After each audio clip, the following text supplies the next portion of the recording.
Kumusta mga ka-tutorial? For today's video na naman, meron na naman po tayong gagawing video, which is ito ay para sa mga nag-upisa pa lang matutong mag-gitara. So kumusta po kayo mga ka-tutorial? May the Lord will continue to bless sa bawat isa. At salamat po sa ating mga viewers. And kung may request kayo, just comment below. So since ito ay para sa mga baguhan, ang ating gagamiting strumming is down, down, down. So kung may alam kayong strumming or kung may kabisado na kayong strumming like ng down, down, up, up, down, mga ganun strumming na hindi na kayo nalilito, pwede niyo po i-apply sa song na to.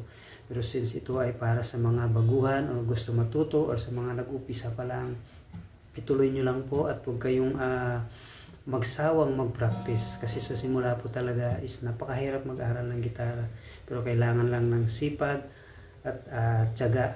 Pero the most of all, kailangan nyong mag-pray, hingiin nyo sa Panginoon na mabilis kayong matuto kasi ang lahat ng yan ay galing sa Panginoon at ipagkakaloob sa iyo ng Panginoon yan once na your heart is willing matuto at yung motibo ng heart mo.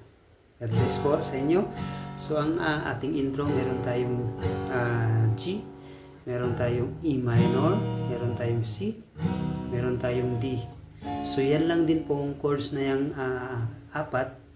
Yan lang din po ang ating gagamitin na chords para sa buong song, no? So ang title po nito is Kay Buti-Buti Mo Panginoon. So start na tayo. So strumming natin is down, down, down. Let's go. So E minor, ito po yung ating intro.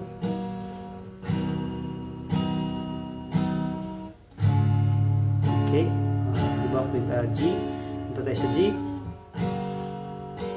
Kay buti-buti mo E minor, Panginoon, E minor tayo. So sunod niyan is C. Sa lahat ng oras, D. So balik sa C. Sa bawat araw, balik sa D. So tapos niyan, pabalik tayo sa G. Ika'y laging tapat kung magmahal. So same chords tayo, E minor ulit. C. Ang iyong kaawa ay magdi walang hanggan. So ulitin natin. Strum, buti-buti mo, E minor, Panginoon. Sunod is C.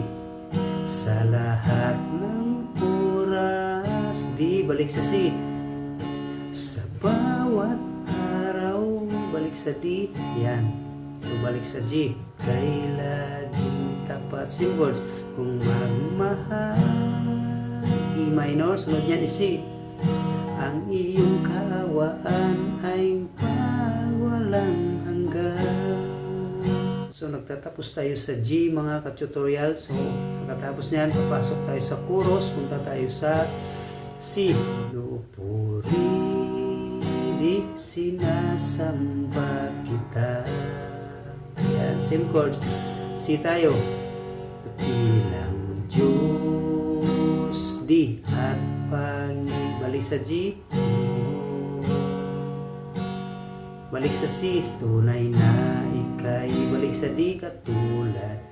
B minor. Tunay na ika'y. E minor. Babagong isipin Diyos na sa amin ay nagmamahal. So balik tayo sa tunay na at wala kang katulad.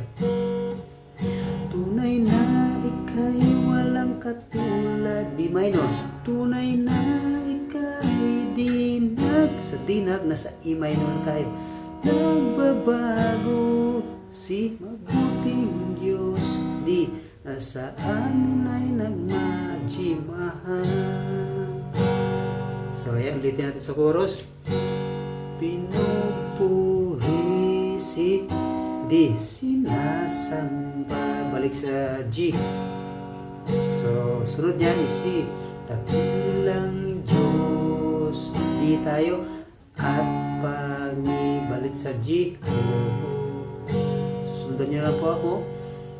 C. Tunay na ika'y walang katulad. So dito po tayo sa part na to, mag D minor. Tunay na ika'y dinag sa nagbabago, sa E minor tayo. Kasi mabuti ang Diyos, di sa atin ay nagmamahal. So ganun lang kadali mga ka-tutorial. We hope and pray na bigyan kayo ng Panginoon ng kasipagan upang matuto mag-gitara, and of course pag kayo ay natuto, use that para maluwalhatian natin ang ating Panginoon. So God bless. Please subscribe in my YouTube channel. Thank you. God bless.